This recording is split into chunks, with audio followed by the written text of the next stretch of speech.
जाऊ ना म्हणे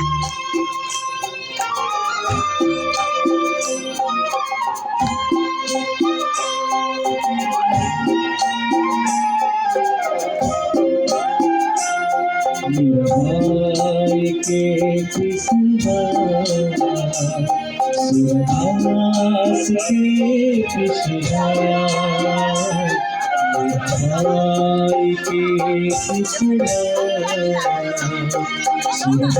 सुहास के कृष्णा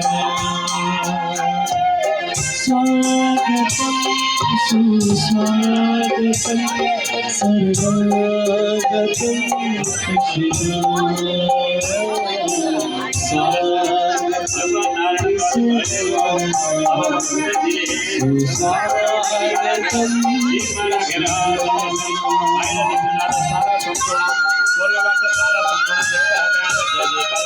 स्वागतम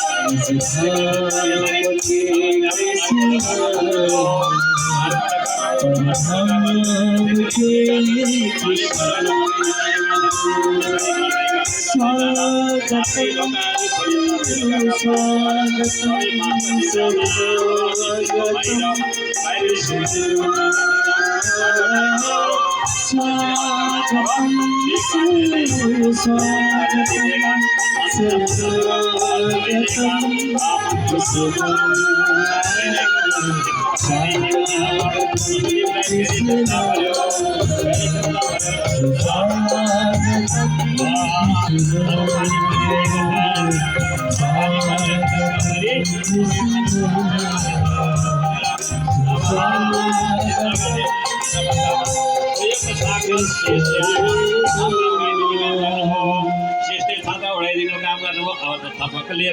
निस्किनुभयो जानुभयो जाँदै जाँदै जाँदै जाँदा बीच बाटोमा पर्दछ नि यमुना नाम गरेकी पवित्र नदी।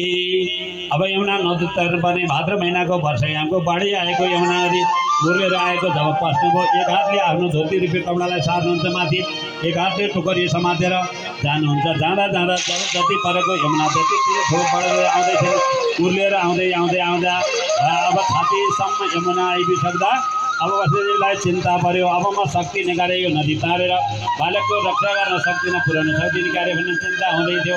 त्यसै अवस्थामा परमात्मा नारायण हरिले थाहा पाउनुभयो, विचार गर्नुभयो यी यमुनाले पक्कै पनि मेरो शरणगत खोजेको हो भन्ने विचार गरेर अब आफ्नो त्यो टोकरीबाट सानो भएको त्यो पैतालालाई थपक्क बाहिर निकालिदिनु भयो। यमुनाले असाध्यसँग उफ्रेर आएर भगवान् नारायण हरिको चरण जब स्पर्श गर्नुभयो, नारायणको जो जब चरण स्पर्श गरिसकेपछि अब बिस्तारै बिस्तारै थपक्क बाटो छोडिदिनु भयो। यमुना बग्न छोडी मास्त्रियाको मास्त्रे तन्त्राको तन्त्र बाटो खोला भयो। जब यसरी बाटो खोला भइसकेपछि अब सरासर बिस्तारै बिस्तारै जानुभयो, खोप पारी तर्नुभयो। जाँदै जाँदै जाँदै जाँदा त्यही मात्र रात्रिका बिचमा पुग्नुभयो, गोकुल गाममा पुग्नुभयो। पुरा उता यशोदा माताले पनि एउटा बालिका जन्म दिएर त्यो बालिकाको प्रसव बेडाले आफू चाहिँ मस्त निन्द्रामा परेकी तर ढोका लागेको छैन, बत्ती बलिरहेको छ। त्यो बालिका